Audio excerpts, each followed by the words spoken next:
Mayfield possibly out of Cleveland. You want to be a boss? That's how you be a boss. I did. I made a mistake.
Franco Harris was unbelievable. Franco Harris, 4 Super Bowls. I know you guys just didn't hear me then. I apologize. I don't know what I hit because I'm stupid, but I was 10 years old. My brother was 12. We're playing. We had this football game where you take out this big field and it was plastic, and we had a kicker and we had goalposts and 2 guys on wheels, and you threw them, and we were watching the game. And Franco Harris made the catch. And if you notice, there's only one view of that catch. The pass is thrown, the hit is made, it goes not dark, but it goes to nothing, and then it shows Franco Harris. There wasn't film of Franco Harris making that catch forever. Long story short, Franco Harris died, rest in peace, 72 years old, way, way, way too young. We'll update you if we hear any news on what happened. Any news. But I don't know what happened. It doesn't say. His son announced it, and away we went. All right.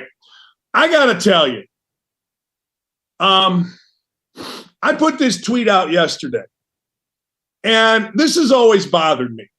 And I've talked about this before, okay? Look, a lot of people in the coaching profession talk about here, what a sport. What a freaking sport here. You get a kid to switch, ladies and gentlemen, to go from being a committed player at a school to being a uncommitted player and, quote, flipping to another school. And we think that's okay. We think in college football, talking kids out of a commitment. Now, think about what the word commitment means. Commitment is maybe the most important thing that a player or an adult or a young adult can do. Make a commitment. I'm going to make a commitment to do something. I'm going to make a commitment. So a kid commits to a school, 18 to 23 years old. He makes a commitment. Here comes the great leader of men, you guys say. Look, if guys didn't act like Nick Saban didn't act like, or any of these college coaches didn't act like they were such leaders of men, didn't invoke the military, didn't invoke God, didn't invoke toughness, I'd have no problem with it. But this freaking nonsense about being leaders of men and then going into an 18 to 23-year-old's house, actually more of an 18-year-old house, 17 in some instance, and flipping them. Caden Proctor from Iowa. We have flipped the #1 offensive tackle in the 2023 class. Caden Proctor from Iowa. Never doubt Nick Saban, some idiots at Alabama say. All right, is that really what we're supposed to be about? What a sport. What a freaking sport. Now, everybody's going to disagree with me. I get it. Everybody is. Everybody's going to say, well, Dakich flipping players has been going on forever. And I'll agree. It has. Why is that right? Murder's been going on forever. Why is that right? Robbery, rape, assault, whatever's been going on. Just because something's been going on. Now, in the difference between the crimes that I mentioned, there is punishment for crimes. This isn't a crime. This is business as usual. And it stinks. It absolutely stinks. I'm not talking about it stinks for Iowa. Of course it stinks for Iowa. It stinks for the sport. I'll tell you a story. I had a player. His name is Keith McLeod. He ended up being the MAC Player of the Year. He ended up being an NBA player. He was in Canton, Ohio. Canton McKinley High School. Comes to my basketball camp. Great. I recruit him. We get him to commit early. We get him to sign early. Here comes Bobby Huggins in the University of Cincinnati. They got $10,000 illegally, I've been told, allegedly, through a dead guy now named Brett Barrett. For Keith McLeod, listen to this, to not graduate from Canton McKinley High School, to not graduate. And if he doesn't graduate Canton McKinley High School, he can go to Maine Central Institute for prep school for a year, which negates him signing with me at Bowling Green. Now follow this. So this leader of men, Bob Huggins, gets this other dirtbag, rest his soul, Brett Barrett, to fork up 10 grand. They go to McLeod and the coach and the people and talk him into not graduating, except the coach has character. He goes, we're not doing this. We are not doing this. The coach goes and tells everybody, including the teachers, look, this is the scheme that Huggins has. And guess what? McLeod doesn't really want to go with it either because he knows coming to play for me is a good thing. Long story short, here comes the summertime. We know what's going on. We're sweating McLeod. Huggins calls me. I'm on a family vacation. There was a week window in recruiting. I was taking my family along with a couple of my friends and their families to the Wisconsin Dells just to hang out. Phone rings, kids in the back, wife in the front seat. Bob Huggins, hey, Dan, I'm going to beat the living you-know-what out of your assistant, Jamal Meeks. He keeps talking about us and what we're trying to do with Keith McLeod. I tell Huggins, I go, Bob, I can set that up. You're old and fat.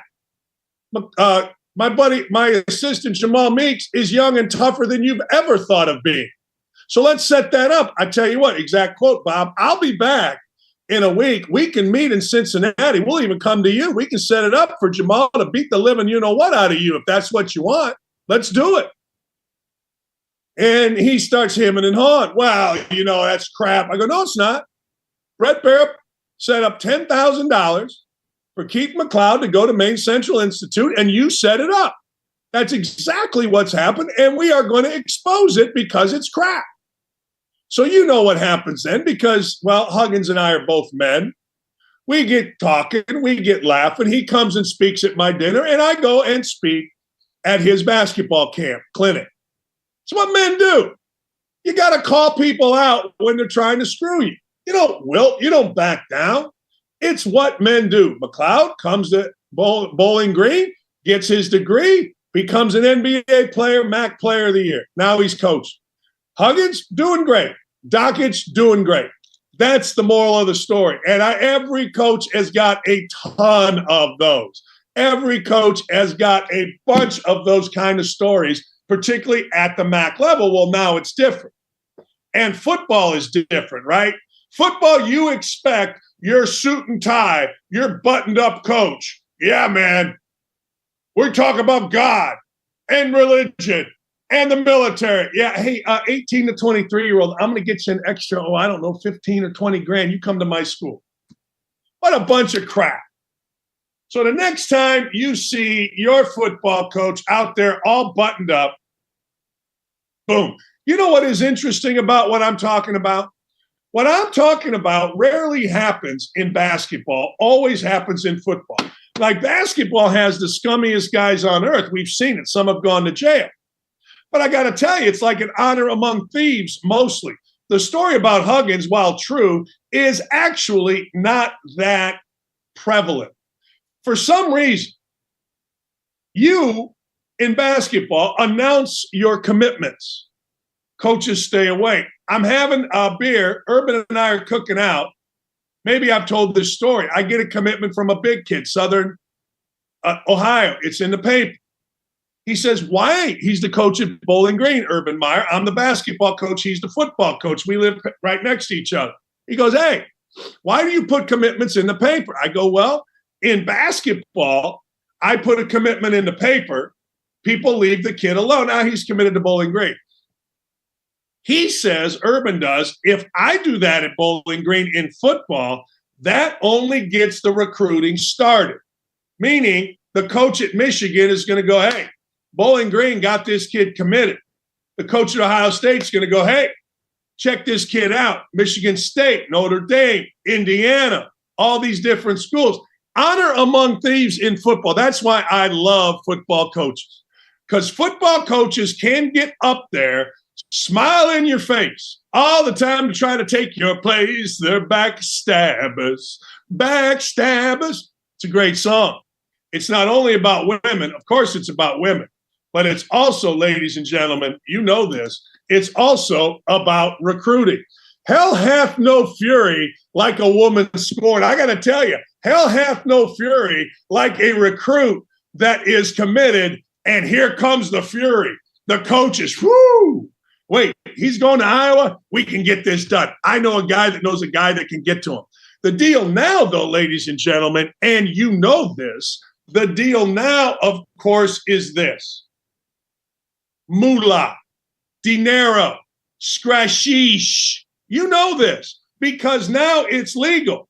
Now I don't have to say, hey, look, I got $10,000 for you to go to a prep school in Maine. Now it's like, hey, don't graduate. I got the 10 grand to get you in prep school, but we're going to get you another 50 grand while we're there. And if you come back to my school, I'm going to get you 100 grand. We're going to get you a car, and it's all legal. Well, it's mostly legal. But this is what we wanted in sports. Do I begrudge college football coaches for trying to flip recruits? Of course I don't begrudge college football coaches for trying to flip recruits. Of course I don't. Heck no. That's the business that they are in. Period. That's the business. But the truth of the matter is, I do begrudge them sitting up there like Pat Robertson or frickin' what's that lady's name with all the makeup? Her and her husband trying to take some money from us. I can make fun of them for doing that. I should make fun of them for doing that. And you should too. What a football coach should do is say, look, I'm wearing this jacket and tie because I got to. I got to present an image for the school. This is $1 billion industry. But I'm going to be a snake just like everybody else in every other business. Now, understand this. I'm going to be a snake. I'm going to try to flip Jason Hammer's son from his commitment to Indiana. I'm going to try to get him to Notre Dame. And by the way, Jason Allen Hammer, the number one midday news talk show in the country, as voted by Barrett's Media, is joining us here in a minute. But that's what I'm going to do. I'm going to flip. I am going to do everything, and you should. If that's the business, then that's what you should do. But it doesn't mean I can't make fun of college football coaches for doing it. And it doesn't mean I can't call them hypocrites for doing it. Jason Allen Hammer, how are you? Congratulations. The number one news talk midday show in the country, Hammer and Nigel, 3 to 7 every day, WIBC. You join us. Let's rock and roll, big boy. Coach, what's going on, man? How you doing?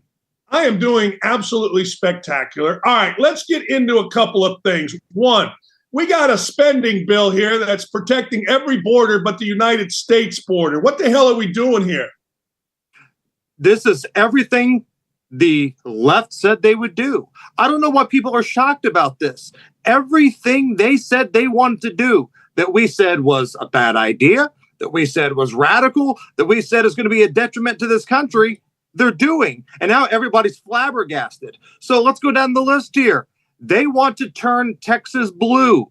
because if they turn Texas blue, they'll never lose another election again. So you're going to open up the border. They said they wanted to pass the Green New Deal. Well, they couldn't pass it in its existing form, so they're going to take bits and pieces of it and throw it in every single bill, whether it's the omnibus bill, whether it's something else. There are parts of the Green New Deal in every single bill. And they want to be able to keep a war going on elsewhere so they can blame their failures on said conflict. And that's what they're doing with Ukraine. Like, if you asked for an audit of the money that this country has given Ukraine, you couldn't get it. A lot of our tax dollars are ending up on the black market right now in terms of military arsenal items, things of that nature. It's on the black market right now. You have no idea where this money is going. But as long as Russia and Ukraine still have their conflict, then Joe Biden and his administration can blame all of their stuff on what's happening over there. High gas prices, war in Ukraine. Supply chain issues, war in Ukraine. Somebody knocked up my daughter, war in Ukraine. Every single thing they want to say is happening is because of the war in Ukraine. So I don't know why we're shocked about anything. This is what they ran on, but apparently 80 plus million people said, hot damn, sign me up for it. Don't want to pay my taxes for the first time ever. Honest to God, it hit me. I'm sitting there looking at money. We could have built like a 10 walls, 15 walls across our border with the money we have sent elsewhere. You're talking about that money showing up on the black market. I'm reading about the freaking FBI paying Twitter like $4 million to spy on us. Who the hell wants to pay taxes anymore, given where the money is going? But if you don't pay taxes, I guarantee you they will find you. Now, keep in mind, here's a little bit of what you need to know about what's happening with our FBI and some of our IRS agents in this country. If you don't pay taxes, you, just a regular blue class working American, they will find you and treat you like you are a terrorist. However, if you come just walking right across the border, they're going to try to find a ballot to put in your hand next year, and you're going to be completely fine. So that's what's happening here. And you mentioned it earlier, 80 federal agents were working with Twitter, according to the Twitter files that were dumped out. 80. Now, how many of those 80 FBI agents do you think could have been doing something a little bit more productive? Whether that's keeping an eye on potential school shooters. The lunatic down in Parkland, Florida, went on YouTube and said that he wanted to be a famous school shooter. And then the FBI is like, well, we didn't see that coming. They act like Ted Knight in Caddyshack. But yet they have 80 people working with Twitter. The IRS, they want to come after taxpayers like you, like myself. Yet look at all of these cheats going on. It was like trying to pull teeth to get this loser with the white man afro that defrauded people of billions of dollars to come back from the Bahamas to face justice. But you and I are late on our taxes for like one day. There's knocks on the door and there's emails and there's letters and there's phone calls and it's hell breaking loose. Yeah, it's unbelievable. I mean, it drives me back blank crazy. Do you think, we've talked about the Twitter files, Emma Jo Morris is one of the great guests. I never tell shows who to put on their show, but she is tremendous with all of this. Yeah, she's unbelievable. She's fun too, funny, irreverent, everything else. I got to ask you, I'll ask you the same question that I asked her 3, 4, 2, 5 years from now. What are the Twitter files that Musk is releasing? What are they? What are consequences? Are there consequences for anybody, Hammer? There should be consequences. Somebody should go to jail. But if we're having a real adult grown-up conversation here, I think you already know how this ends. We're going to see more damning information come out. We're going to find out that the United States government paid to play with Twitter. And they absolutely shaped not one, but 2 elections. They did this. The evidence is there. And here's what's going to happen. The Republican House, they're going to convene in January. They're going to get together. They're going to have a hearing. You may see Jack Dorsey. You may see Yoel Roth. And there'll be great sound bites. boy, will there be great sound bites. You're going to hear Jim Jordan bring the heat. You're going to hear Matt Gaetz bring the heat. Oh, man, it's going to be great. And nothing will happen. That's right. We'll talk about it. We'll have sound bites to share. Lots of got you, I told you so moments. But if you think any of these people are going to jail, you're being naive, because that's how it works in this country. Is it fair? Hell no. But that's exactly how it's going to be. People like the Clintons, people like Jack Dorsey, and they don't go to jail. They don't go to jail in this country. So that's what's going to happen. Now, what should happen is somebody needs to go to prison. Somebody needs to be going to federal prison, because what happened with the military here, not because of the election stuff, because everybody's a part of that kind of stuff. But if this is true, and the emails shown in the Twitter files back it up, that the United States military and the Pentagon was basically doing some sort of operation deal with Twitter, then Twitter is nothing more than state-run media. That's the one thing that they said they never wanted to be, was state-run media. And it sounds like the Pentagon was exactly that with Twitter. That's not okay. That is a problem. Somebody needs to be locked up. You know, when you look at the state of our country, one of the amazing things is this. It's not like regular people are thriving. So regular folks, you know, Biden is yelling about, well, look at gas prices are down. Well, they're still up $1 and change from when you came in. Look at this, look at that. But we don't have a voice, and this is getting increasingly frustrating. We can complain, we can sit here, but we don't ever see a consequence for anybody not taking care of the United States with the tax dollars we give to the people in charge with taking care of the United States. And it's almost like we all fall on deaf ears. Because they win elections. And this is a problem with the Republicans. Again, let's not get it twisted here. The Republicans have problems. All right, congratulations. You won the House in the midterm election. Look at what's going on the last 2 years between the crime, the fentanyl, the supply chain, everything else going on, the prices of everything going up year to year. You barely squeaked by in the midterms with all of that sitting right there for you. So that tells me there's a problem in leadership. Like, if you were a Democrat, why would you want to change anything? Yeah, people like us are going to say, we're getting the shaft here, but they picked up Senate seats. You know, they're leading in a lot of these polls, depending on who the Republicans run for the president. A lot of the polls show if it's Donald Trump, he gets beat. Now, if it's DeSantis, we got a ball game. But the fact of the matter is that as long as the Republicans keep doing the same asinine things over and over again, it's going to be the same results here, Coach. We can bitch, we can complain, but the Democrats are going to say, well, clearly you guys like this because you keep voting for it. The Democrats won Senate seats. They gained Senate seats after everything we had the last 2 years because the Republicans can't move their head from their anus. There has to be better leadership. There has to be better candidates. As much as I liked watching Herschel Walker highlight films of him giving stiff arms, did anybody really think that dude is Senate material? Same thing in Pennsylvania. Pennsylvania decided to go with a stroke victim that doesn't know his left from his right, that opens up speeches by saying, hello, good night, everybody, because they decided to run Dr. Oz against him. Now, Dr. Oz might be a nice guy and a sharp cat, but he's not from Pennsylvania. The dude's from New Jersey. So, yeah, that rubbed people the wrong way. The Republicans have to get their act together, or the Democrats are going to keep saying, well, you guys like all this stuff. We're going to keep it going. We're going to keep playing the hits. We're giving the people what they want. That's the problem. All right, let's get to the issue of the day. Will you please? Is Jeff Saturday done here in Indianapolis? Can we end the Jeff Saturday experiment? Or, you know what? This ain't on him. He inherited a mess. What are your thoughts? Come on. It needs to be done. And listen, man, I wanted Jeff Saturday to work.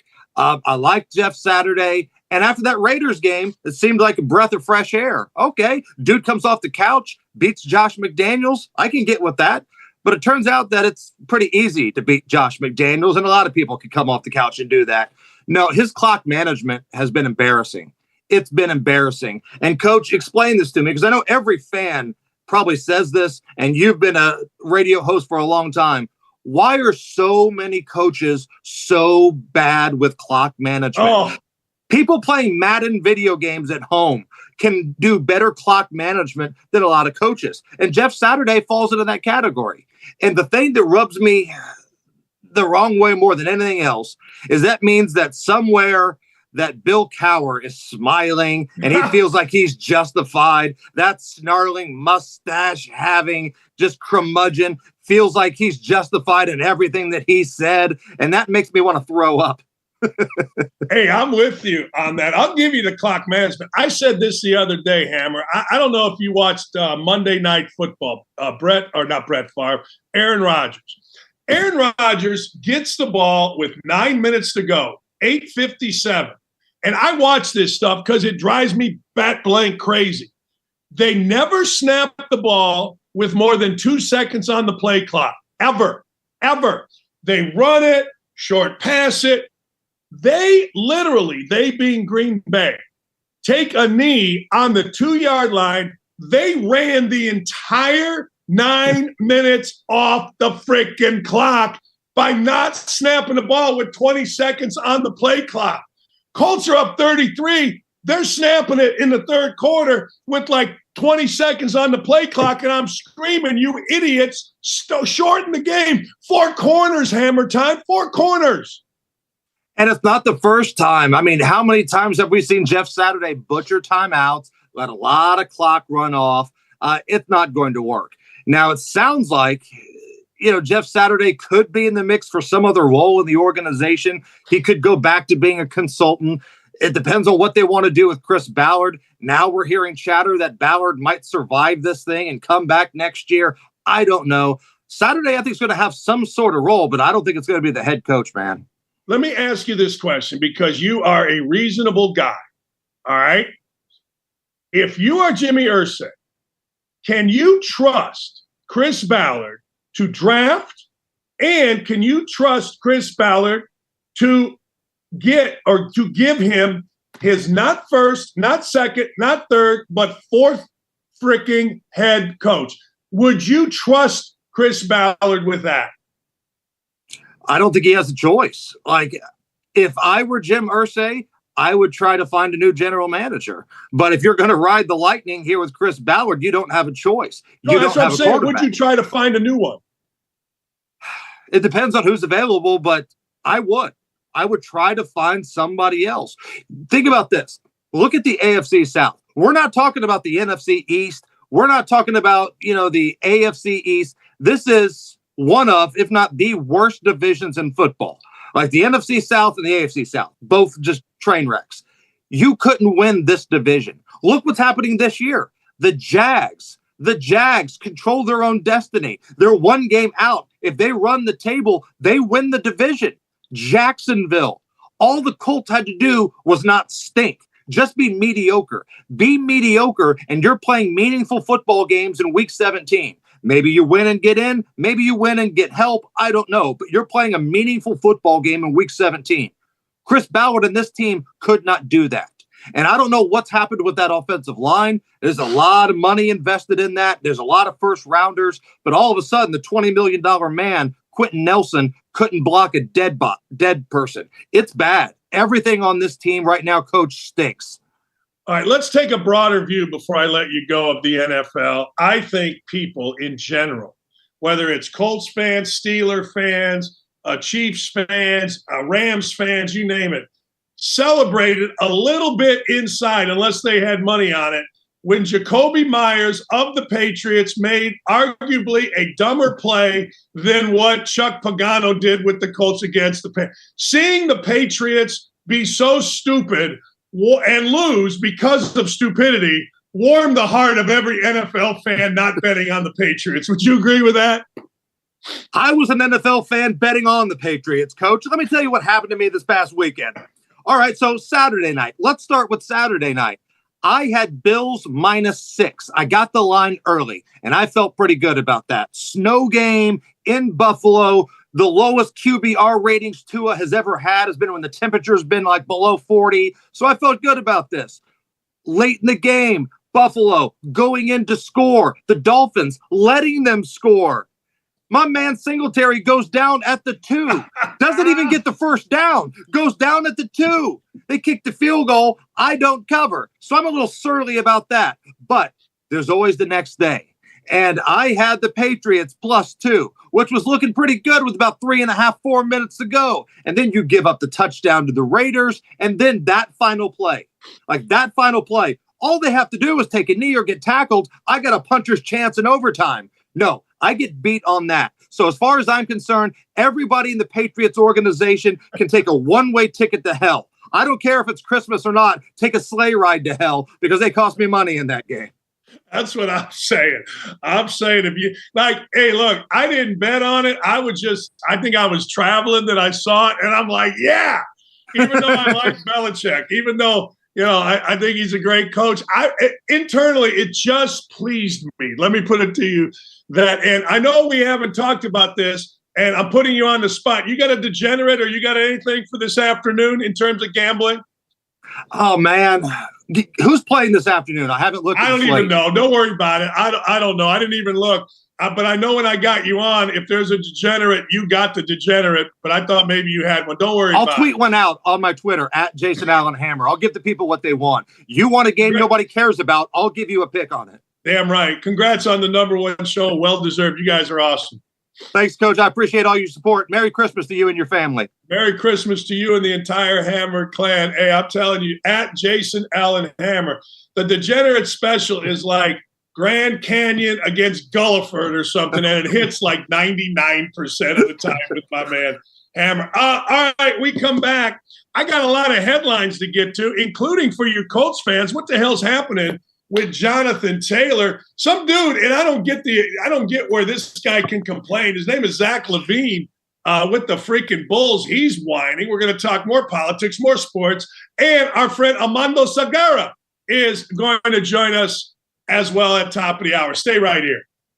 Isn't it crazy to have a coach like Mike Leach who was not afraid to say what was on his mind? It doesn't matter if it was post-game. It doesn't matter if it's a midweek conversation.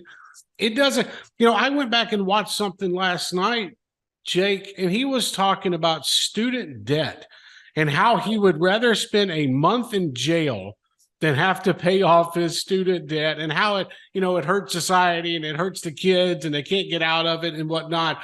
But he was not the one to ever hold back on anything. And you couldn't, I don't think the ADs at Tech, at State, at Mississippi State, and I was referring to Washington State, I don't think they wanted to hold him back. He was his own type of man, and I think that's what made him special, brother.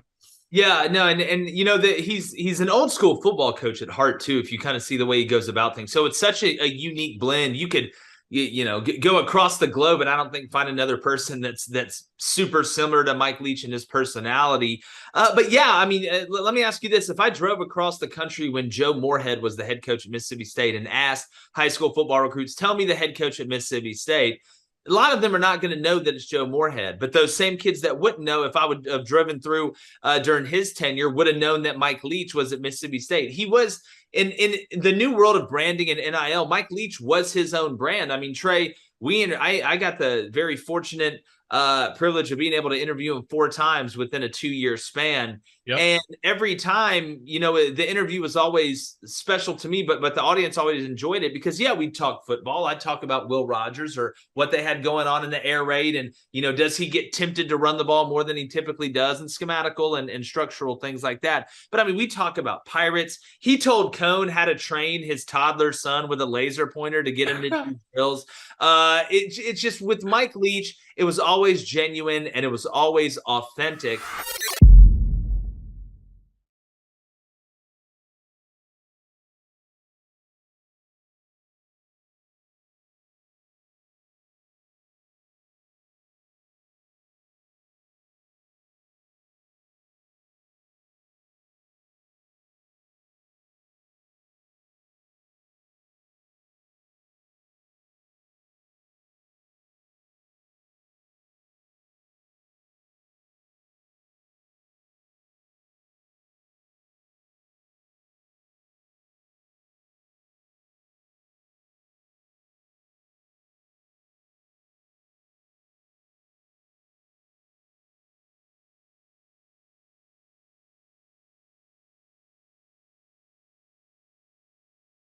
Hey, welcome. The YouTube chat is out here and it is bumping as well. Thanks to everybody for that kind of action. You know what? This is a great time in sports. A lot of us are together with family. I certainly am. You got football games going. You got basketball.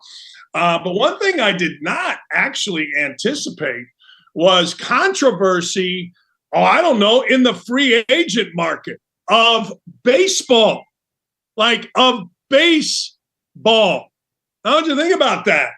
Baseball free agent controversy. Here's how free agent signings usually go. Guy says, all right, I am going to go to this team. They're going to give me an outrageous deal, and I sign the deal.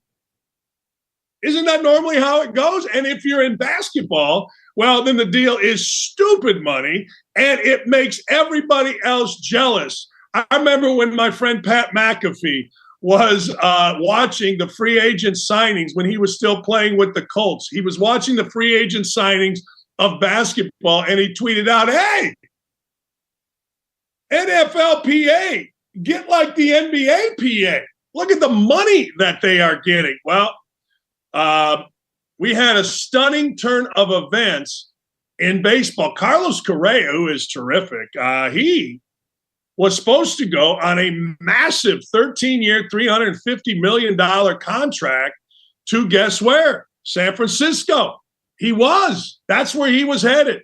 Something happened with the physical. There is a disagreement. His agent, Scott Boras, who is always in the middle of this stuff, a bit of a disagreement with the physical given to him, Correa, with the San Francisco Giants. So what happened? Middle of the night, Carlos Correa has agreed, not with the Giants, to a 12-year, $315 million contract with the New York Mets. How about that? The New York Mets. It fell apart, and the Mets swooped in. Now, you got to give Steve Cohen, the owner of the Mets, credit. Here's why I say that. He's being aggressive. He understands two things. One, he's in New York. And if I'm going to be in New York, I better win games. If I'm going to be in New York, I got money to win games. The second thing he understands is I got to deal with the Yankees in my own town. So I better get star power. Guess what? Correa, star power. This reminds me of George Steinbrenner back in the day when Steinbrenner said, screw this. Hey, I got the New York Yankees. We're going to get Catfish Hunter. We're going to get Reggie Jackson. Chris Chambliss, get over here. I know you were Rookie of the Year over there with the Indians. We ain't messing around. There was an undisclosed medical concern that arose during the physical. Now, let me explain this to you. Now, we're young in this show. We're like a year in. But everybody, anytime, anywhere that listens to any program that I do will understand this one simple truth. There's always a backstory. Always. Don't believe anything that you read up front as gospel. In these instances, there's always a backstory. Look, I'm nobody. Player, nobody. Coach, nobody. But every article, ever written on me was one, wrong, two, didn't tell the backstory. He left West Virginia, didn't tell the backstory. He was going to be the head coach at Indiana, didn't tell the backstory. He wasn't the coach at Indiana, didn't tell the backstory. Rotten guy, didn't tell the backstory.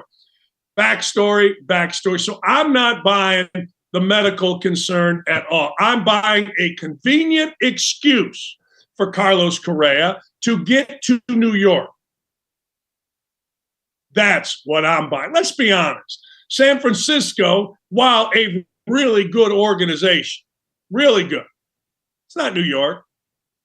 It's not. And the Mets are now attractive. Why? For the reason I just said. Steve Cohen, part of something that is fan-freaking-tastic. All right, so that's been covered. Let's talk headlines. Jonathan Taylor, my guy. I love Jonathan Taylor, running back of the Colts. This affects fantasy players because Jonathan Taylor, even though he's only played in 11 games this year, and he's really only been a part-time guy this year, I didn't realize this. I was doing my due diligence for the show this morning. I didn't realize Jonathan Taylor has run for 861 yards this year. Week 5, week 6, week 9 had an ankle. Ankle's been bothering him the entire year. Colts decided to shut him down. Jonathan Taylor shut down IR by the Colts. I'm sad about that because, frankly, you know what? What's the right word? Dude's a good dude. He's a really, really, really, really, really good dude. Like, no BS, legit, great dude. The kind of guy that you want to see in the Hall of Fame, the kind of guy that you want to see really good things happen to. I already talked about Carlos Correa. I got a little bit out of line, and Dylan and Tyler and Ryan, I apologize. But, hey, that's the show. All right, let's talk about the Masters. The Masters is the best golf tournament to watch in the country in golf. Tell you why.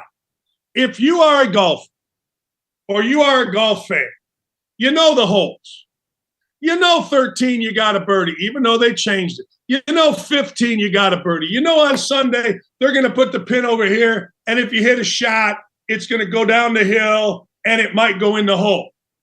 You know on 18, you got to drive it through this. You know the course. It's awesome. Is it the toughest course? No. They've made it tougher this year. Is it the prettiest course? I would argue yes. I was lucky enough to go to the Masters. I got to tell you, I did not see, and a friend of mine challenged me. He said, find a weed. Find a weed. Find a weed anywhere. Find a weed. You know what I did not find? I didn't find a weed. No weeds. Pretty good.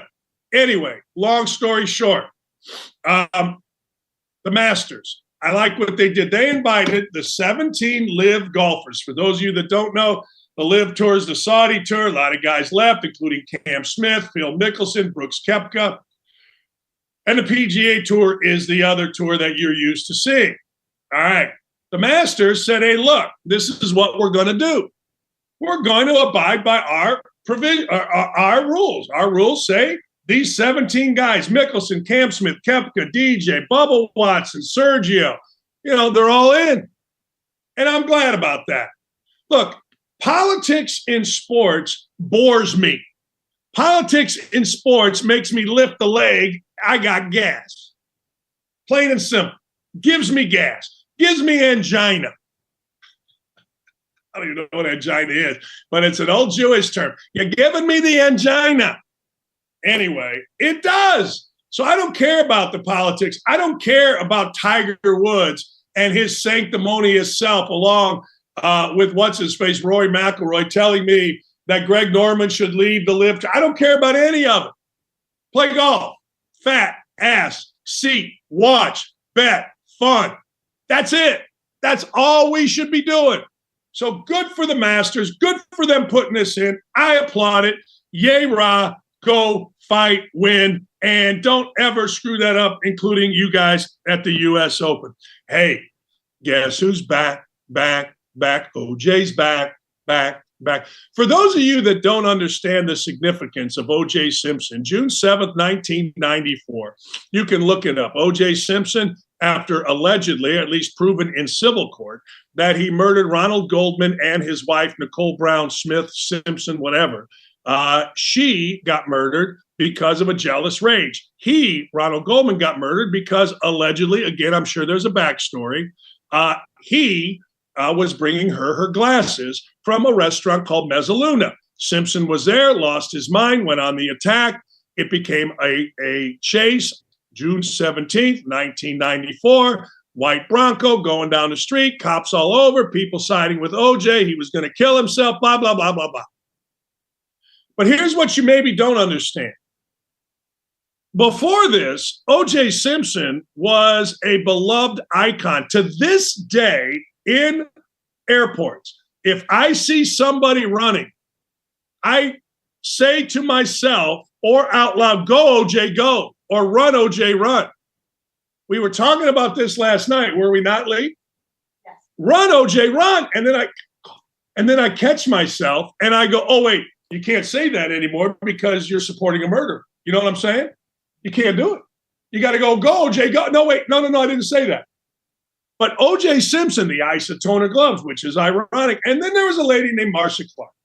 Marcia Clark, in the dumbest move in the history of prosecutorial trials, decided to have O.J. Simpson put on his glove. The glove, the hand was spread. It had a surgical glove on it, and Johnny Cochran sat there and laughed as Marcia Clark's dumb you-know-what said, hey, put on the glove. Johnny Cochran famously said, if the glove don't fit, you must acquit. Fast forward, O.J., jail, out, acquitted, whatever. He appears on a podcast.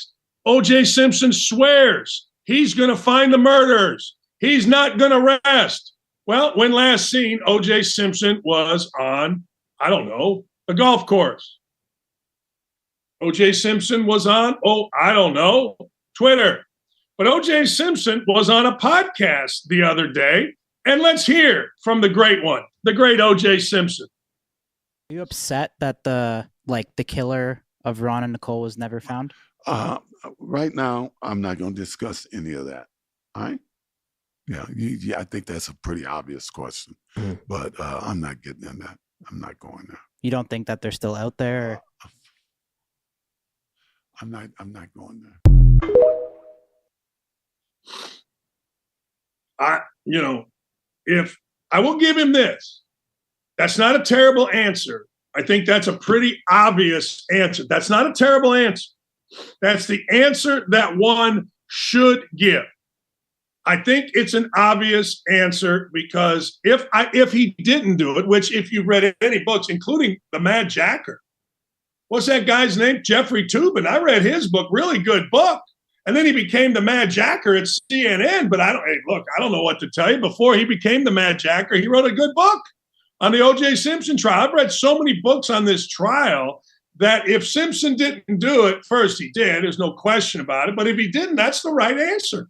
Don't you think that's the right answer, Lee? They asked him, are you mad that the guy's out there? And he said, it's an obvious, it's an obvious, obviously I am. I'm not answering that question because it's an obvious answer. Yes, that's the right answer. I'm not saying right? Yep, right answer. That's the right answer. I mean, wrong guy, right answer. But hey, so anyway, they haven't found the killer. He hasn't looked because all you got to do is look in the mirror. But it is one of the great sociological experiments. If you want to see something interesting that encapsulated it at the time, there is a picture. I think it's in the Smithsonian now. You can look it up. Indiana University Memorial Union. This picture was literally in every newspaper in the country. When O.J. Simpson was acquitted, there were a bunch of students, black and white, gathered around a TV. They had this huge TV at Indiana University in the Union. The white kids are going like this. The black kids are going like this. And it absolutely encapsulated what the feeling was during that time. African-American folks felt like they were persecuted by the cops. They were overzealous. There was all kind of things going in L.A. And white people thought that O.J. Simpson simply killed somebody. It was a lot. It was. It's deeper than that, but it was a lot. And that picture tells you a bunch. I mean, a bunch. If you get a chance, check it out. Anyway, I just thought of that. But anyway, long story short, interesting and good questions and a good answer, actually. All right, Zach LaVine and the Bulls.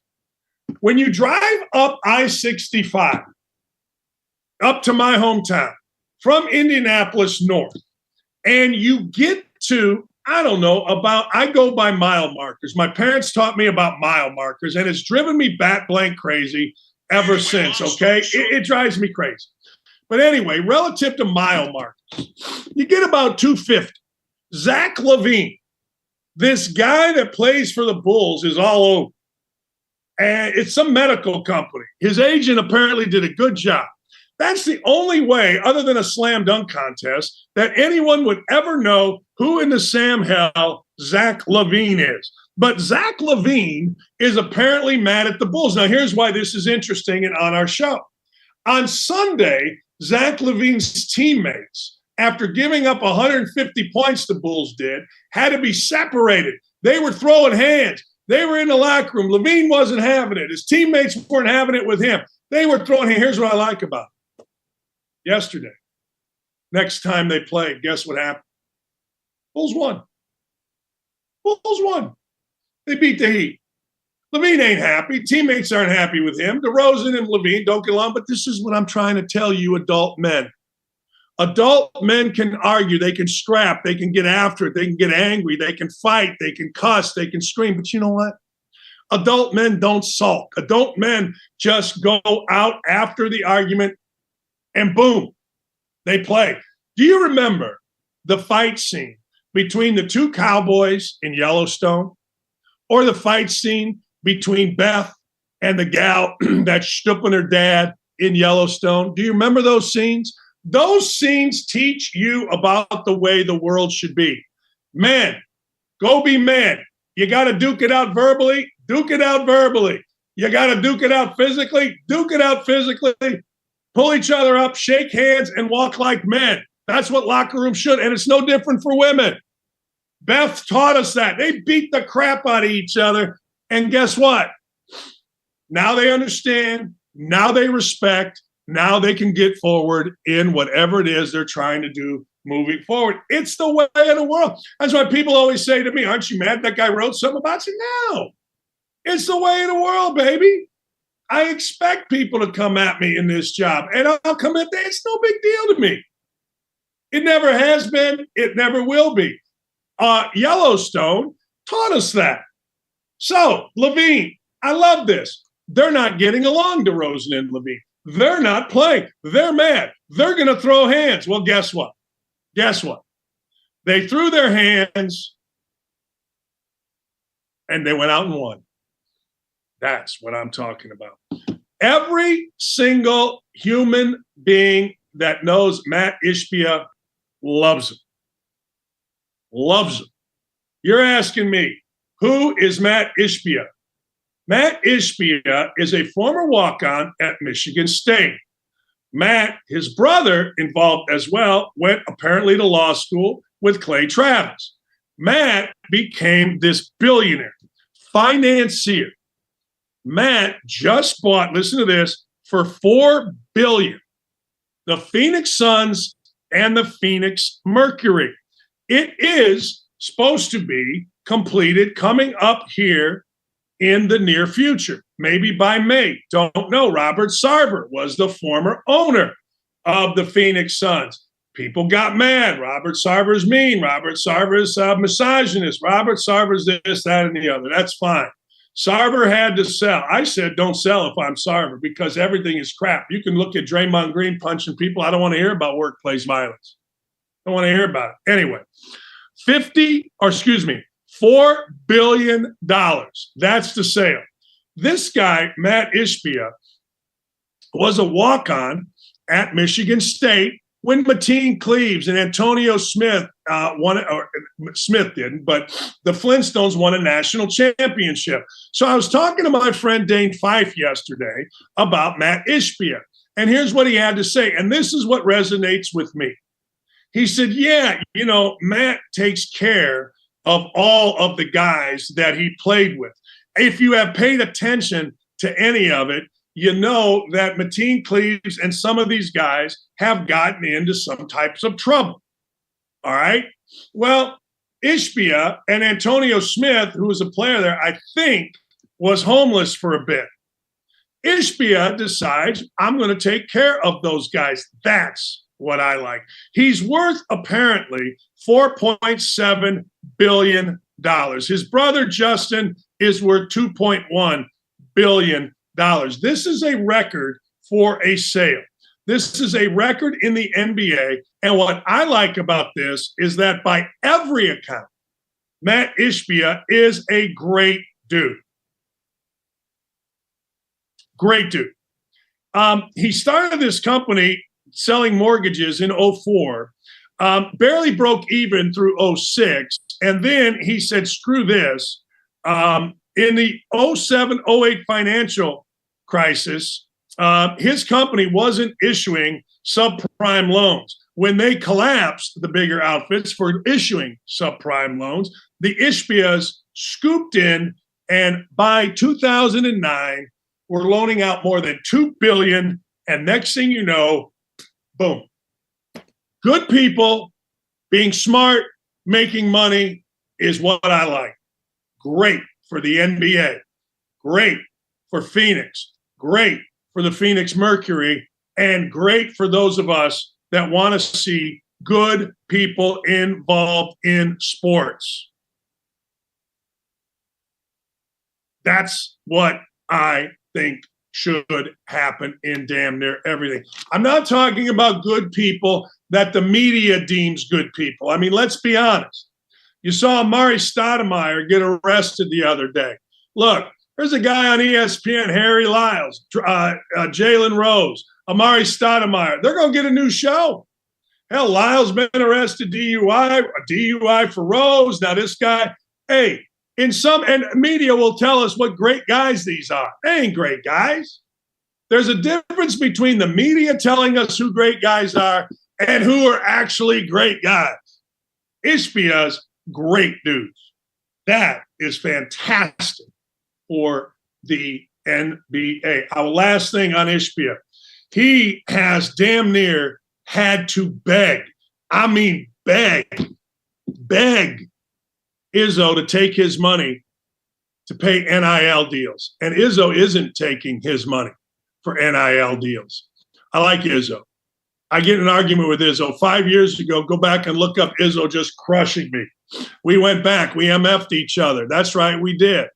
On the phone and via text. If we ever exposed our text to each other, it'd be great. You're a piece of blah, blah, blah, blah, blah. But you know what? We're friends now, and it's awesome. I love it. I do. I absolutely love it. That's what men do.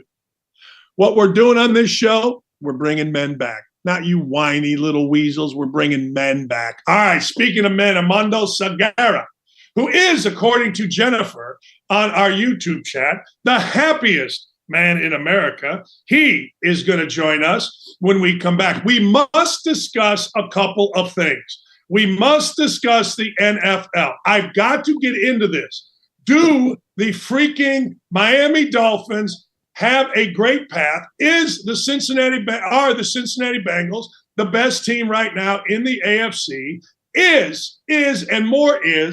Are we real with the Detroit Lions in terms of Dan Campbell becoming the coach of the year? Armando joins us next. Can't wait. We'll be right back. Salute to men being freaking men. Yeah, I think because things, transitioned from that regime side to that fundamentalist side. So we also had to change some of our tactics and our procedures and everything else and how we did things to cope with these guys, because they were coming up with some ingenious ways of doing things along the line as well, with some of the IEDs, some of the, the booby trapping the houses, things like that, using the cell phones to call to detonate everything. So it became, I think, as much as you say, more violent in that way, because with the regime guys too, we knew that there was the end state was trying to get Saddam, so that we needed intel as well. We needed to gather that intelligence. There was only so much that was there from previous, just historical data. Then we had to actually make it real intel and workable intel. But with the fundamentalists, if you gave them a chance to vote, and we'd say vote based off, okay, does this guy want to is he going to go along with the capture, or is he wanting to fight? And then let's see who wins. They would rather fight than do anything. There was, so many times guys would detonate suicide vests, because it's like, well, they're not going to take me, clack themselves off, thinking they're killing, other folks around them. But, they just, I don't know, they just were different folks. And it was like we had to get more violent in a way, because again, we were going after intel and doing things, and our procedures and everything on the battlefield just had to kind of adjust, just like they were doing. That's crazy. I truly cannot imagine. And I was in college. I started college in 2010. So I was in high school when things were getting kind of real bad in the 06, 07 era. And I remember people would always talk about do we really need to be fighting these guys? Are they really that bad? And I'm like, this Zarqawi guy is literally chopping people's heads off, right? And don't think it stops there. Like, if this guy could, he'd chop all of our heads off too. Fortunately, they dropped a couple bombs on him, I believe, if I recall correctly. So now I want to get into some comparing and contrasting. All right, let me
Armando joins. That means we're going to talk about the NFL. Ladies and gentlemen, I said this yesterday, Armando.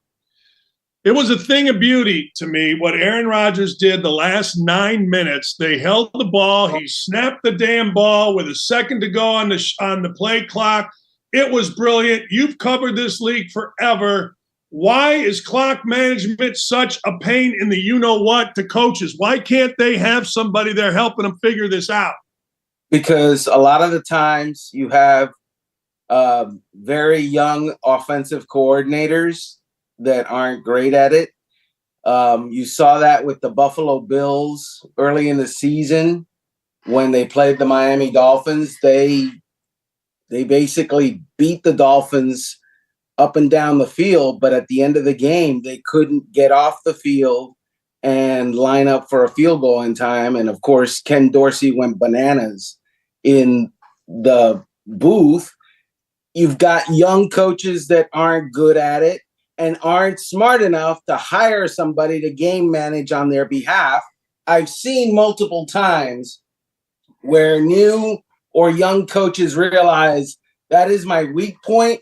I'm going to find a coach on my staff who has a strong point there and then have him help me manage the game. But ego, Dan, steps in the way of a lot of that sometimes. And so not all coaches do that. Jeff Saturday comes to mind as someone that could use that kind of help. And then the other thing is quarterbacks. They're not all very good at managing the clock, and even the good ones. I was in Buffalo last weekend, and with 8 seconds to play, Josh Allen, the 8 seconds to play it before halftime, he runs out the clock. And God bless him, he's Josh Allen. He throws a miracle pass for a miracle touchdown, all is well. But after the game, he recognized, I really screwed up, because if that doesn't work, we don't get even a field goal to go into halftime. Are you sad today? Jennifer on our YouTube chat always says you are the happiest guest that there is. And she asked me to ask you, is Armando sad today? Is something going on? Well, I'm fighting a cold, Jennifer. And, I'm doing my best. Here, big smile. Yay! Ask and you shall receive. I'm with you on Saturday. It was Jeff Saturday. It was driving me nuts. You got a 33-0 lead. You're snapping the ball with 23 seconds on the play clock. I don't care what anybody says. You do that, you're giving an extra 5 minutes of game time to a team that doesn't need 5 minutes. Clock management should be on the front of every coach, every coordinator, every freaking quarterback's mind, up or down in a game. And it should be before the last 2 minutes of the game. Right. But you see, here's the problem, Dan. Most teams, a lot of teams, let's put it this way, they have priorities. And one of them is have a team good enough to get you to the last couple of minutes that you're in the game so that then you can manage the clock. And what you have in the NFL is about half a dozen teams where it doesn't matter what happens at the end of the game because they got blown out in the early parts, the middle parts of the game. And even if they didn't get blown out, they're, down more than one possession. So that's number one. Then you've got the young guys that we just talked about. And then you've got the players that aren't experienced at it and don't think that they have to worry about it. They think all they have to do is perform. I want to go to something. I have said this, and maybe there's an argument against this. I don't know. Jalen Hurts may be out, may not. Mike Lombardi thought they were going to keep him out a couple weeks. I think he's the MVP, and I think he's the MVP going away. Am I wrong about that? Well, that's an opinion that a lot of people share, and I can see it right now. Here's what I would say to you, Dan. So Jalen Hurts has had a great year with a very good team around him, an outstanding team, right? If Gardner Minshew plays the next 2 games and produces like Jalen Hurts produces in that system with that team around him, that doesn't help Jalen Hurts. That hurts Jalen Hurts because, as Micah Parsons famously said, people will say it's the system. It's not Hurts. It's whoever is in that spot with all those people around him. Now, if Gardner Minshew comes in and he totally just wets the bed and is not a functional guy, which is possible because, by the way, I've seen Gardner Minshew have games like that. Right. Then that helps Jalen Hurts' argument for MVP. It is interesting. All right, then let me ask you. Does the divorce of Tom Brady and Bill Belichick, I mean, it's not even close. Does the fact that Brady has gone on to win a Super Bowl play in 2 and Belichick has been basically irrelevant, does that lessen the argument for Belichick? For lessen the argument, you mean like for Hall of Fame or something like that? No, for him being the greatest of all time. Well, so here's the thing. I don't know any great coach who didn't have a great quarterback, right?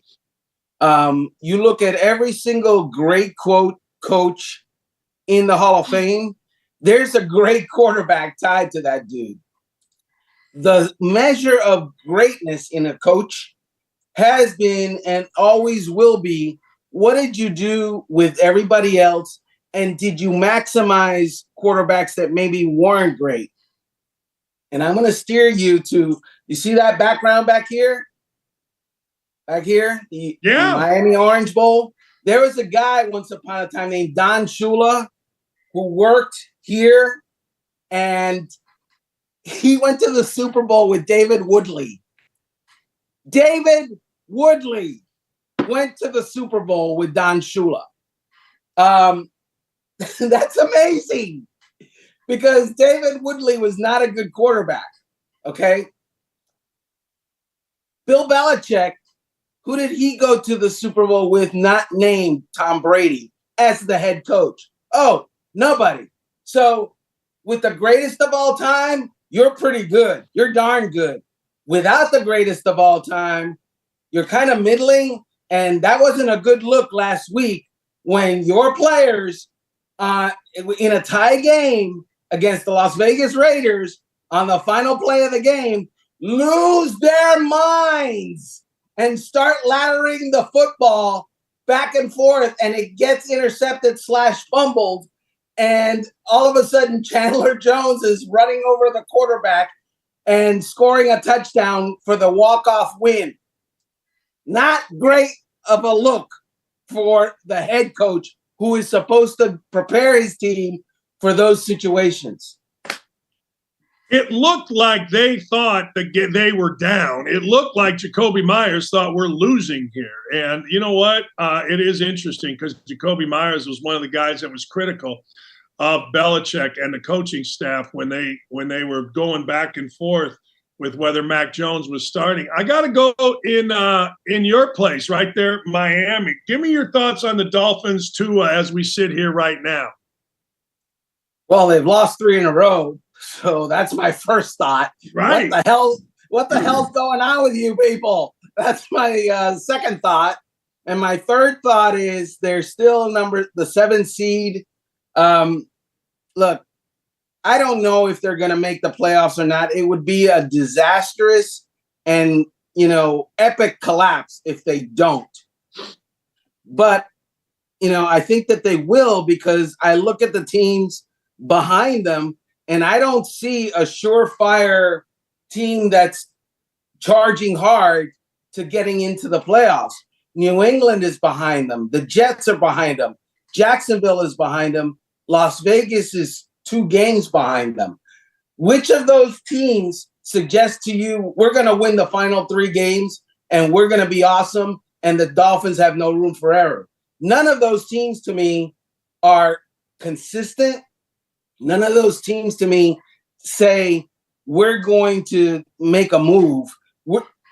To me, those teams are what they are. what their record says that they are. And they're kind of, 8-8 type teams. And I'm imagining maybe 9-8.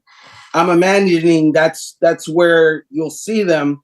And I can see the Dolphins winning 2 out of the last 3. Do you think Dan Campbell is the coach of the year? Or at least do you think Dan Campbell's the coach of the year?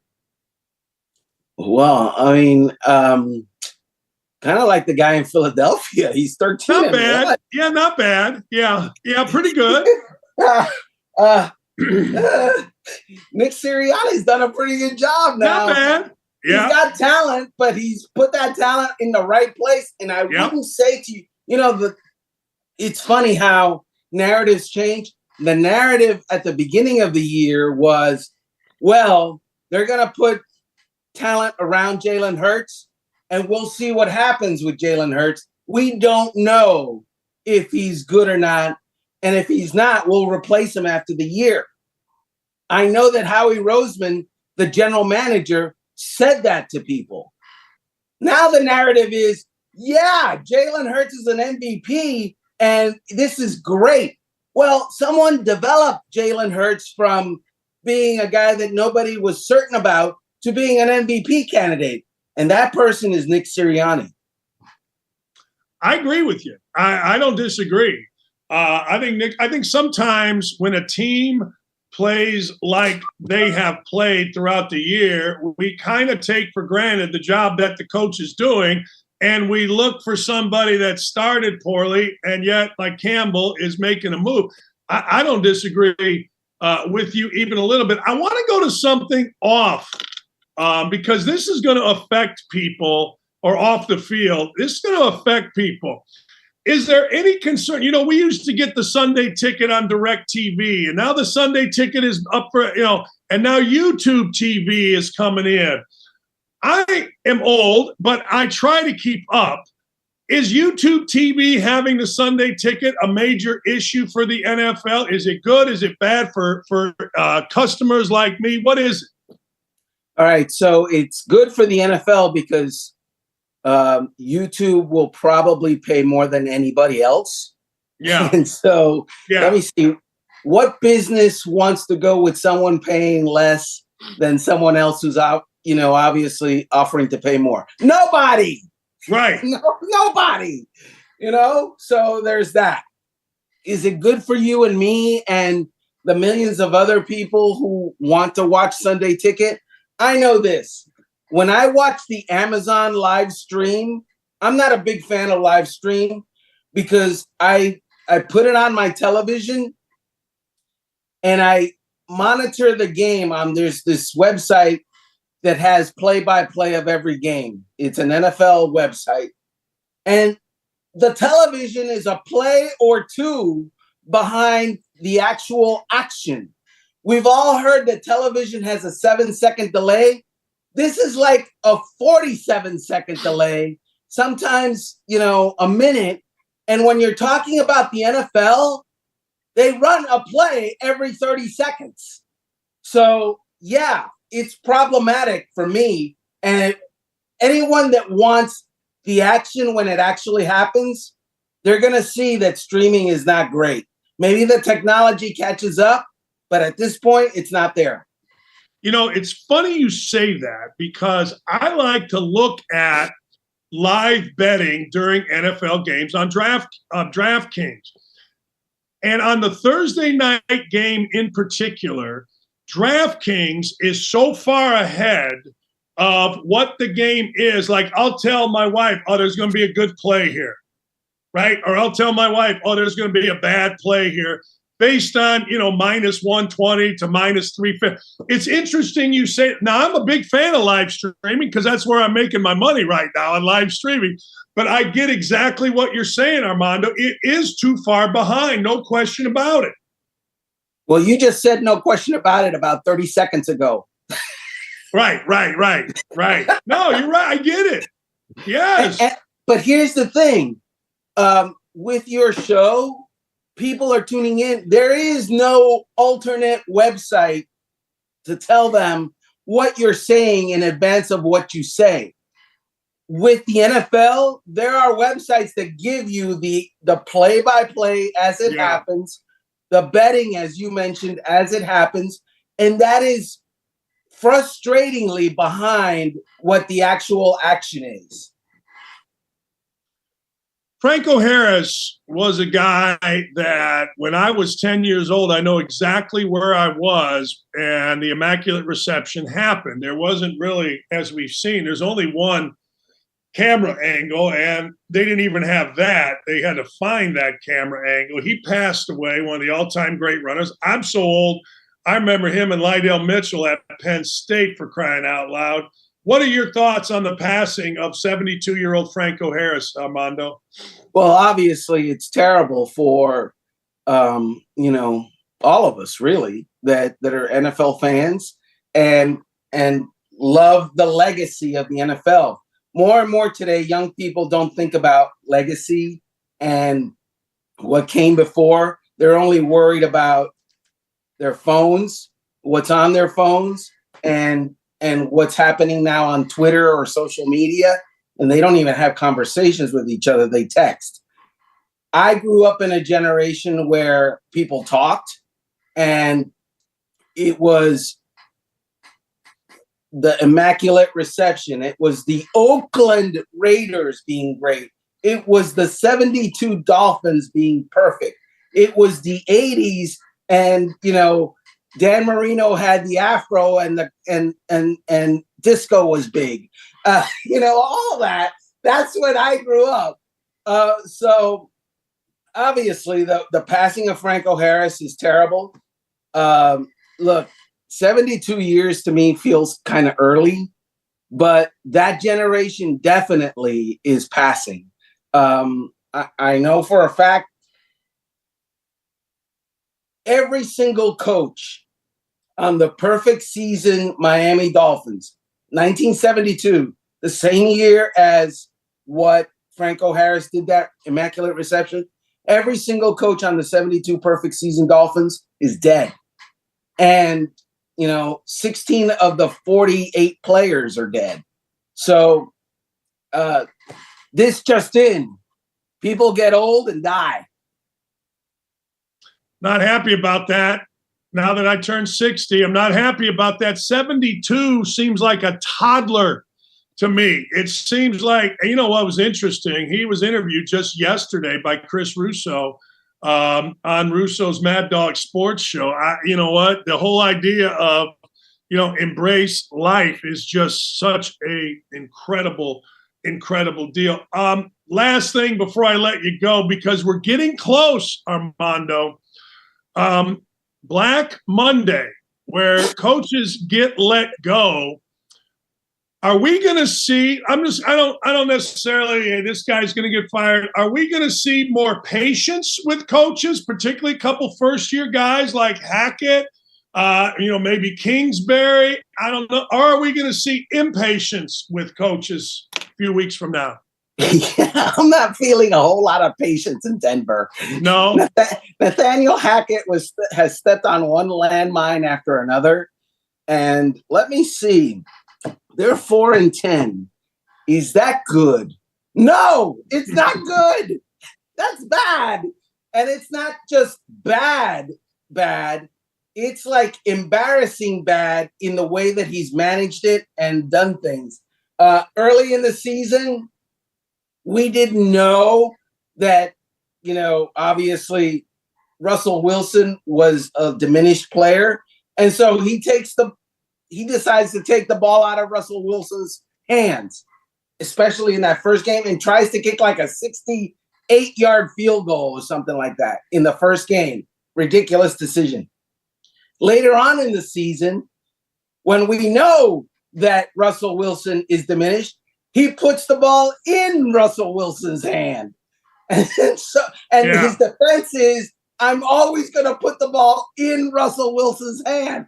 When everybody else knows he's diminished. We figured it out. Everybody figured it out except for Nathaniel Hackett. And so just weird stuff like that. It's not great. I think that Father Time himself, Lovie Smith, in Houston. You don't go 1-12-1 currently, and you don't have the first overall pick and keep your job, in my estimation. Now, obviously, the Texans may decide we blew out our coach last year, one and done. We can't be doing this every year. And my answer to that is, yes, you can. When the coach isn't good enough, you absolutely can. And I get it. The Texans have played hard under Lovie Smith, and he hasn't lost the locker room, but he's lost everything else, including games, which is kind of the end all and be all. Yeah, the whole playing hard. Here's what I learned. When I was coaching at Bowling Green, I coached there for 10 years as the head coach. 7 of those years, I lost my 2 best players. 5 of those years, I lost my 3 best players, okay? And during the year, we would play our brains out. And the AD and the fans are like, man, this is the greatest coaching job I've ever seen. Holy cow, you guys won the league without blah, blah, blah, blah, blah. And then at the end, you know what it came down to? You got beat. That's it. So while we're going through it, and this is what I say about the Texans and Lovie Smith, Armando, I agree. They're battling everybody, man. And I'm sure on Monday, Lovey's in there and the owner's like, this is great. But you know what happens at the end of the season? You got a record. These are your wins. These are your losses. And then the decision has to be made. That's what I learned in 25, 29 years of college coaching right there. Yeah, so I look at those 2 situations, and obviously Jeff Saturday is gone after this season. Yeah. Cliff Kingsbury in Arizona, that doesn't look like a maintainable situation either. I don't know what's going to happen in New Orleans. I know that Sean Payton is still out there, so there's that. And yeah, those are the ones that I would be looking at. Well, Sean Payton, like if I'm Sean Payton, I'm not saying a word. I'm going to play one against the other, figure out where I can win, and that's it. Like he doesn't need the money, and if he does, then he's going to screw up this money anyway because he's already made a fortune. But I'm looking one thing and one thing only. Where can I freaking win? That's it. Money be damned. Winning is all that matters if I'm getting back into it as Sean Payton. Right. The perfect situation, everything else being equal for Sean Payton, would be the Los Angeles Chargers because they have a great young quarterback that they're kind of wasting.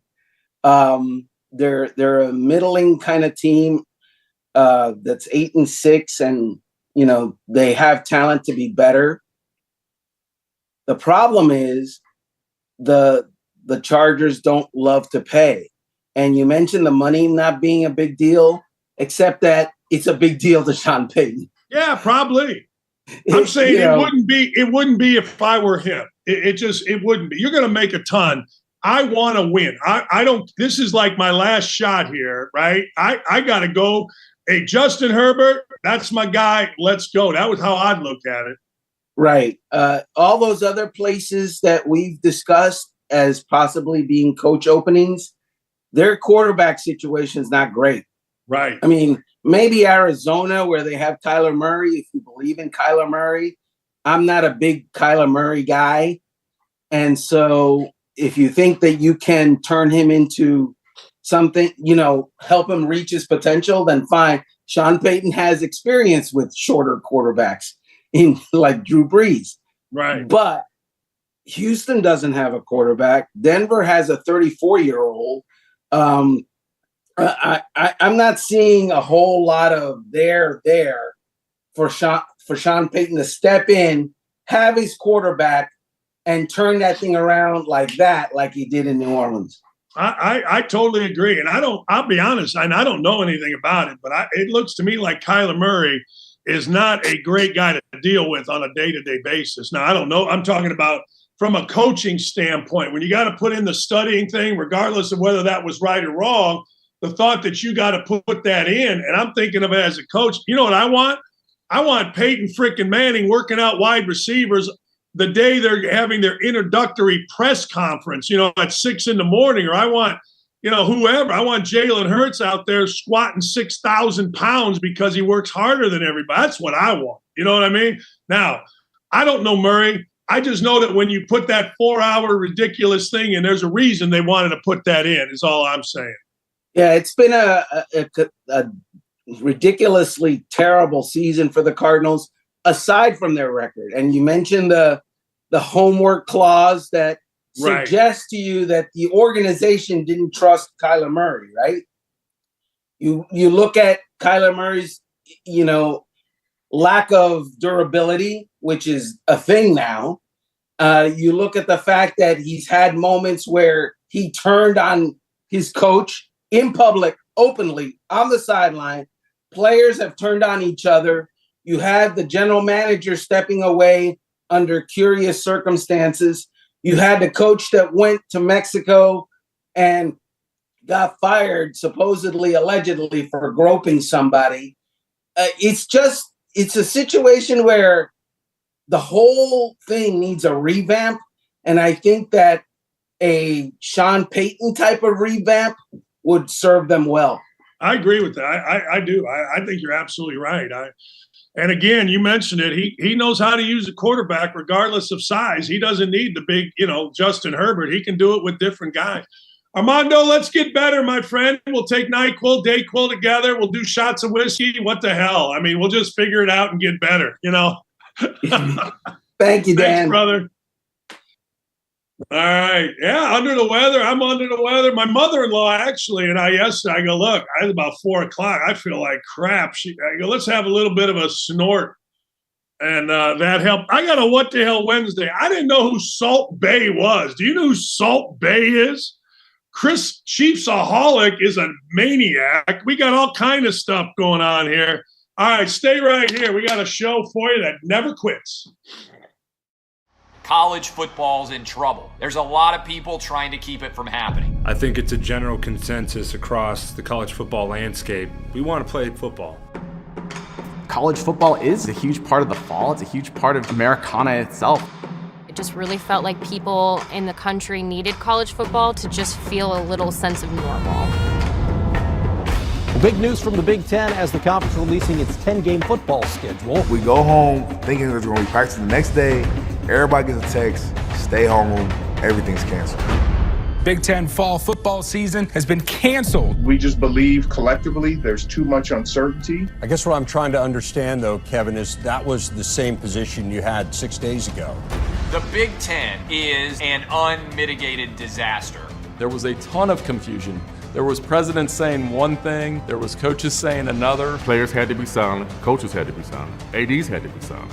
People said, how does what you just did make any sense? And nobody really knew what the heck happened when they voted to cancel the season. You make this huge historical announcement, and then Kevin Warren never does a press conference to explain it. It was like a masterclass in how not to handle a crisis.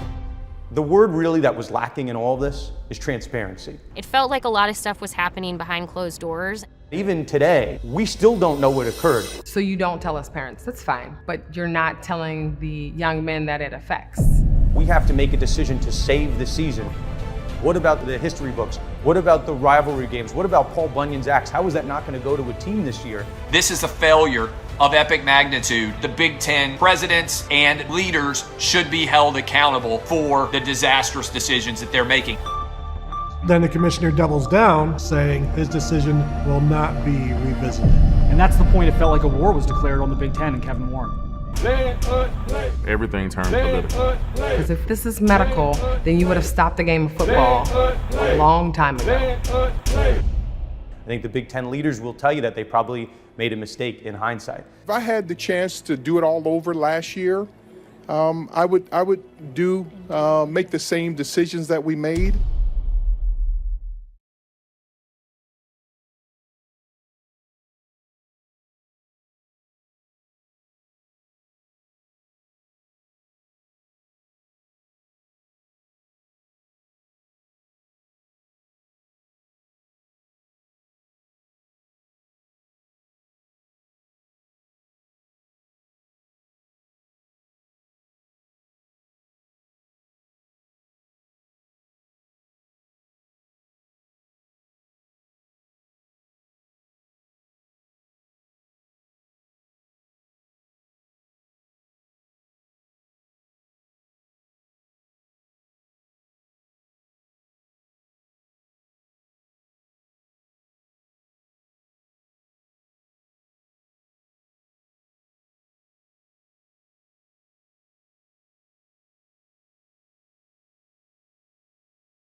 All right, look, I have no idea who these people are. You do, I don't. Somebody explain to me who this clown Salt Bay is. Look, here's my deal. If I were the World Cup people, I'd fire somebody because this jackass being on the field of a World Cup is nuts. All right, here we got a little video of this guy. Basically, I don't know. This dude is holding the trophy. He's involved. He's some kind of guy that is, I don't know, is he a TikTok guy? What is he? Some guy that is on a show, and he looks exactly like what you would think some douchebag named Salt Bay would look like. Kind of like Kevin Hart after Philadelphia. Why is it always these little guys? Why are it always these little guys that run around and try to act like they are something? Look, I don't blame the guy. If you're going to let him on the field, then he's going to have memories of a lifetime. But I looked up who this guy Salt Bay is. Now, with all due respect to all of you little influencers out there, you all suck. He's a butcher, a chef, a food entertainer. His technique for preparing and seasoning meat became a internet meme. He is a Turkish douchebag. Guy. Yeah. So apparently, he had a New York steakhouse that was described by the New York Times as the New York Post, which is actually the more credible of the New York newspapers, public ripoff #1. Now, anytime you see a guy dressed like that, you know it is public ripoff #1. You know it is going to be. He's been involved in a lot of different stuff, including in September of 20. His restaurant in Boston was closed by public health officials because it did not meet any type of standards. People are uncomfortable around this guy. Get him out. Make him go away.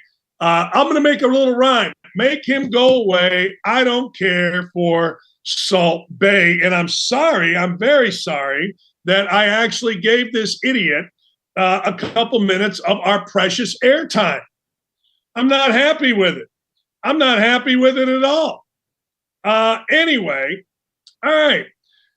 Chiefs superfan. Now, anytime you put the name superfan to somebody, they're generally a dumbass. I know I'm not supposed to swear. They're generally a fool. Chiefs superfan, Chiefs-aholic, didn't send out one tweet during the Chiefs win over the Texans. He's been dark on Twitter. This is big news, ladies and gentlemen, as we go through What the Hell Wednesday. He's been dark on Twitter since the 16th. And those of you that know, today is the summer solstice, right? Or winter solstice or whatever. It's the shortest day of the year. According to a police report, a man believed to be Chiefs-aholic was arrested for armed robbery 2 days before the Chiefs game in Houston. Many are alleging he stopped and robbed a bank on his way down to Houston for the game. How about this? There you see it right there. Went AFK for a few days. I don't know what that means. Didn't tweet. Bond set $200,000. This clown's name is Xavier Michael Babeladar. He's got all kind of problems. So he decided to rob a bank on his way to Texas to pay, apparently, for the game. So my first thought is, wait a second. So you're telling me that being the Chiefs superfan, being Chiefs-aholic, and getting all those little Chiefs boys and girls to follow you doesn't pay? I'm stunned by this, flabbergasted, as it were. I am legitimately, completely, and totally stunned. I don't believe it. I have a story. You know, I always have a story. Friend of mine currently coaching right now on a bench of a major college basketball team. 40 years ago, On his way to work at camp, runs out of money, he and a buddy. They rob a liquor store and go work the camp. He said it wasn't really a robbery. We told them we needed the money. We told them we'd beat them up if they didn't give us the money. They gave us too much money, he said. We gave some of it back. We just needed enough for gas, and we figured it was about $40 to get from where we were to the camp that we were at. This is a true story. So they robbed this guy and went and worked the camp. Currently, assistant coach on a bench of a Power 5 basketball team, had been a head coach as well. There you go. So look, I don't know.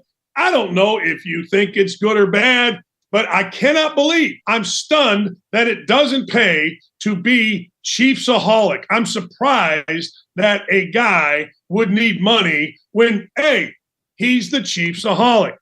All right, we got to talk about this. We got to talk about this at length. You know, we say in the world that the world is coming to an end. We say that what is happening in our country is dangerous. We say those things, and more, we're starting to see real-time evidence. So Stanford University is supposedly one of the great universities in America, one of the great universities across the world. Stanford University is always going to be the most idiotic, woke university on the planet. Stanford University recently published an index of harmful language it plans to eliminate from the school's website and computer code. The, quote, movement is called the Elimination of Harmful Language Initiative and is a multi-year project to address harmful language in IT at Stanford. There's 17,000 students at Stanford. I'm sure the IT department, I'm reading this almost verbatim from the great Mark Harris on our website. There are 10 harmful language sections found in the guide. It's filled with words and phrases that nobody outside would ever consider offensive.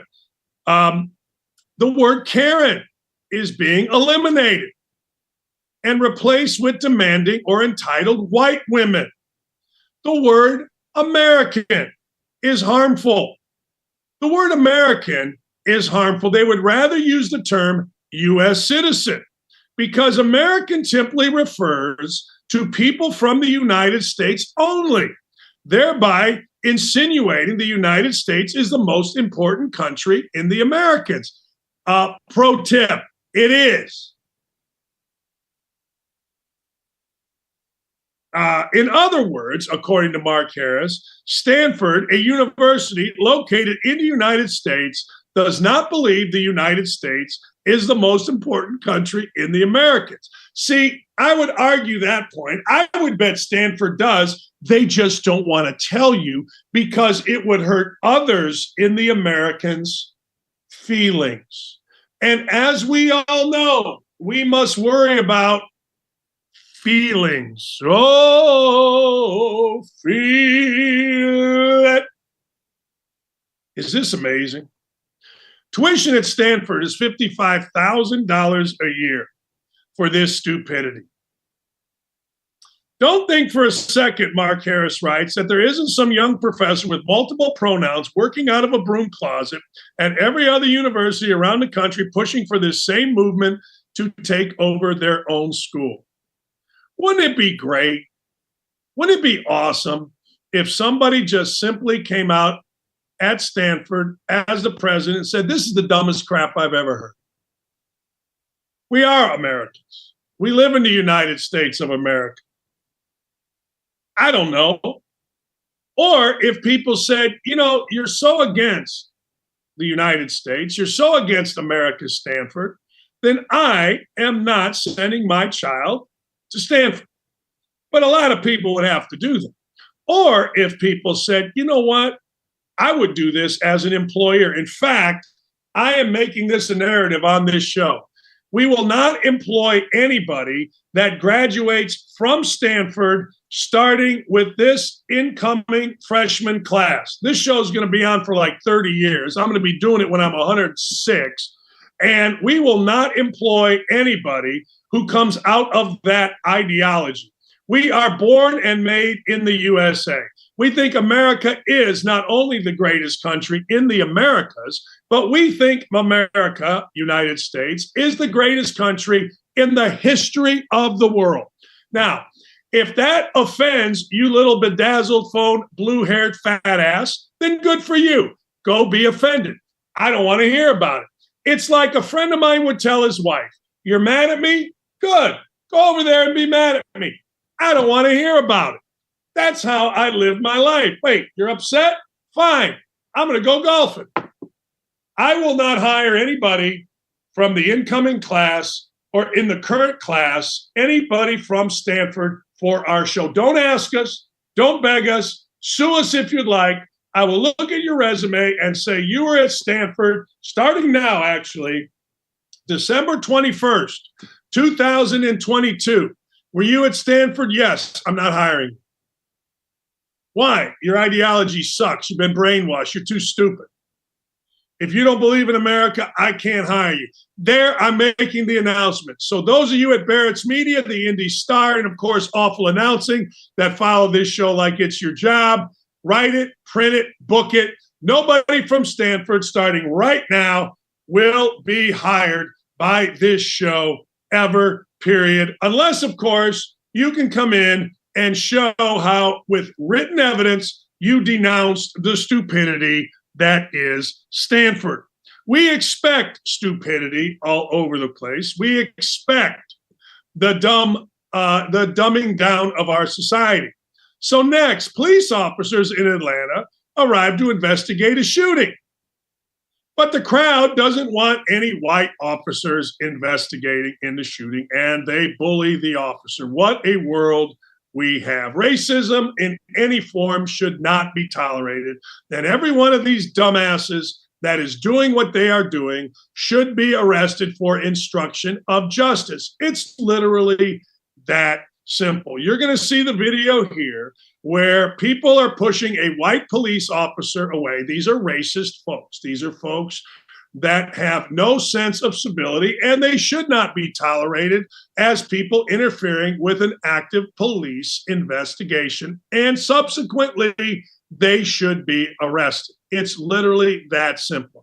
When there is crime, when there are victims, all of us should not care the color of our police officer or any of it. We should be smart enough and civil enough to understand that it is getting to the bottom, finding the criminal, and putting the criminal away. I understand people may not respect the police. I understand that people may have had bad experiences. I have had guns pulled on me, not once, not twice, but 3 times by police officers.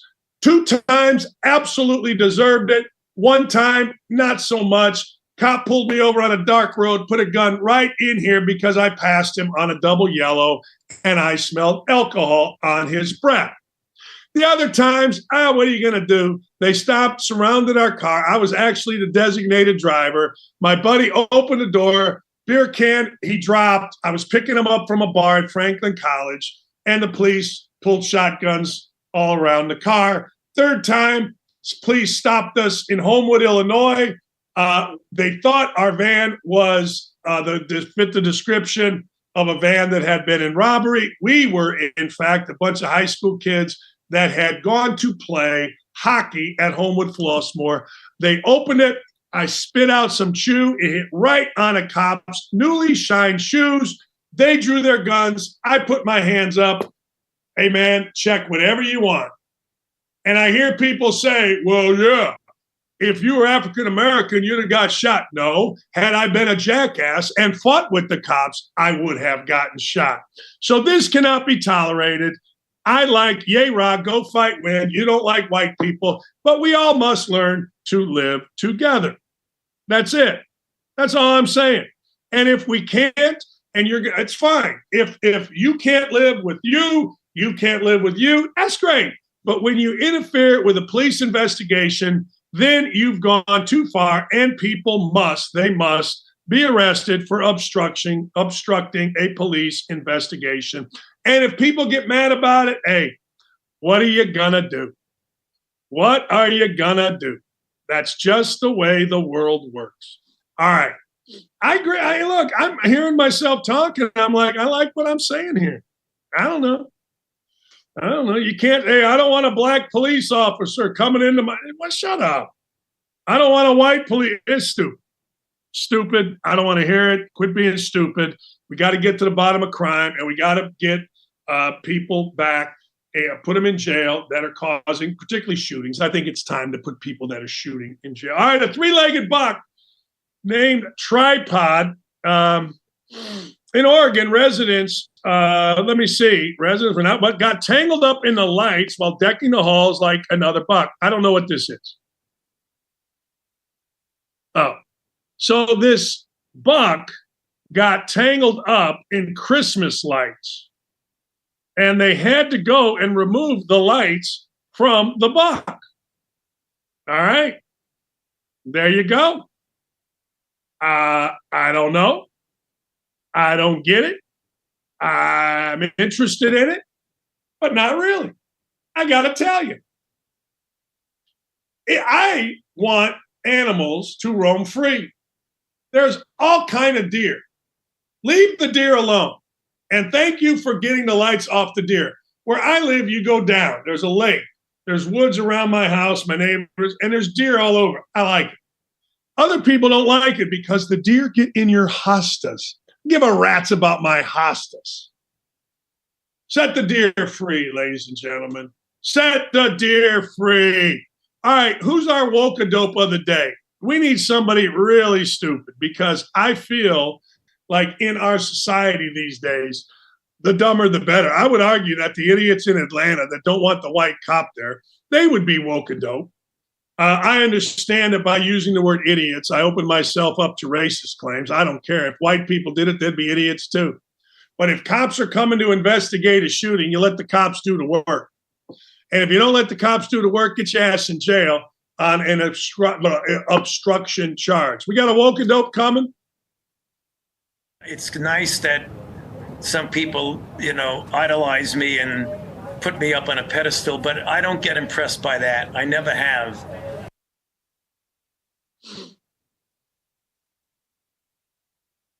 Okay.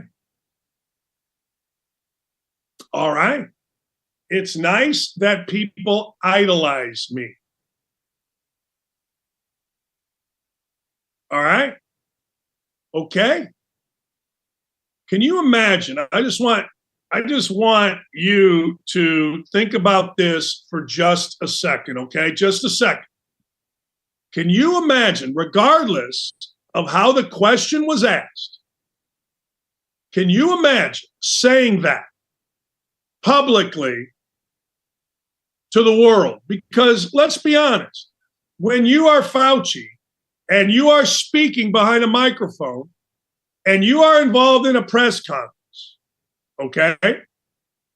I want you to imagine being so toned down, being so arrogant, being so full of yourself that you actually sit there and you say, can we play it again? It's nice that people idolize. Some people, idolize me and put me up on a pedestal, but I don't get impressed by that. I never have. Well, I never have, which means it's been happening to Dr. Fauci for years and years and years. This isn't a function, apparently, of his greatness in the pandemic, where every other day he did a press conference where he told us, I don't know, today is different than tomorrow, is different than the next day, is different than the next day. This goes before that.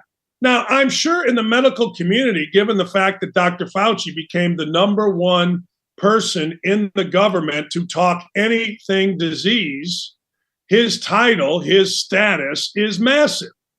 We wouldn't argue that. It has to be. So I'm guessing in the medical community, Dr. Fauci has been put on a pedestal for a number of years, I would argue, I would guess, in that community. But you can't argue with me that anybody right now walks around going, I got a picture, Jennifer Alba or whoever.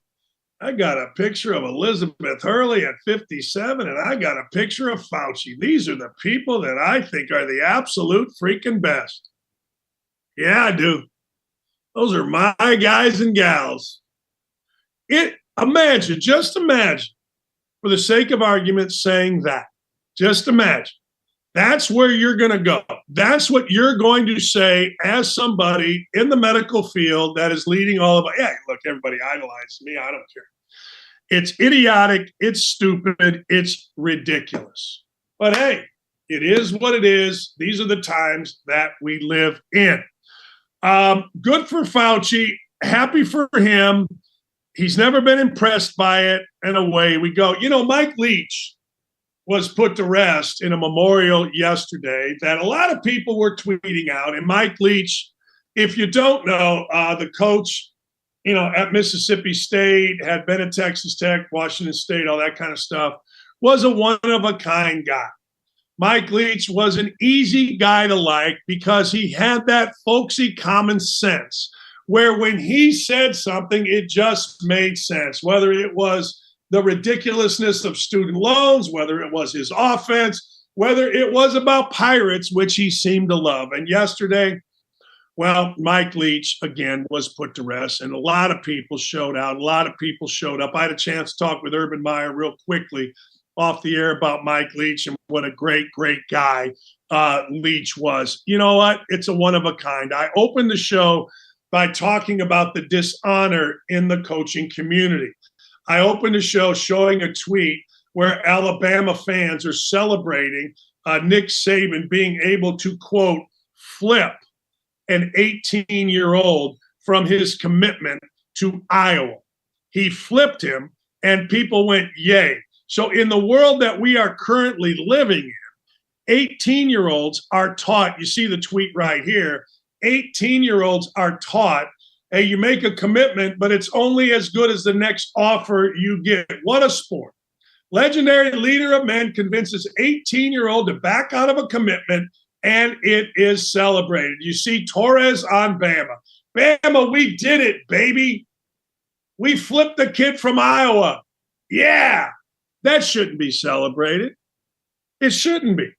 With all the angst and all of the political correctness that we see in this world, of all the nonsense that we see, and everybody trying so desperately to show that they are better than everybody else because they're more righteous, they're more virtuous, that is something that the media, if they weren't so in pocket and afraid, ridiculous, would be after. I'm going to be the only one that you hear criticize flipping of recruits. It's wrong.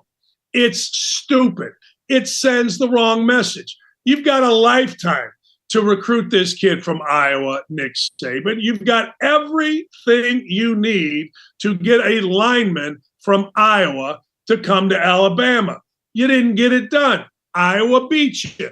Kid was going to Iowa. Next thing you know, you come in.